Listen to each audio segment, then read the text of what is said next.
আসসালামু আলাইকুম স্যার। আপনি অসময়ে এখানে বসে আছেন কি কারণে? মনটা খারাপ কেন স্যার? আহ, এই টাইমে তো আপনাকে এখানে বসে থাকতে দেখি নাই। আপনার মনটা কি খারাপ নাকি স্যার? জি স্যার, এই ধরনের সমস্যা প্রতিটা ঘরে ঘরে হচ্ছে। ঈদের কেনাকাটার জন্য স্বামীদের উপরে অজস্র চাপ দিচ্ছে এখন মহিলারা। আসলেই স্বামীর আয় রোজগার কত আছে ওই জিনিসটা না জন্যেই অনেকেই স্বামীদের উপর চাপাচাপি করে। এটা আসলে ঠিক নয়। না, তেমন কিছু না।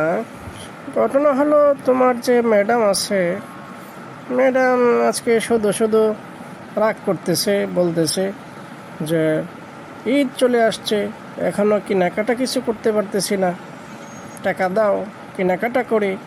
এদিক দিয়ে আমার মাস শেষ হয় নাই, বেতন পাই নাই, এই জন্য টাকাও দিতে পারতেছি না। এই জন্য ঘরে একটা মৃদু উত্তেজনা চলতেছে, এই জন্য বাহিরে এসে বসে রয়েছে আর কি। যাক, তুমি এখন আবার কোথায় যাচ্ছ?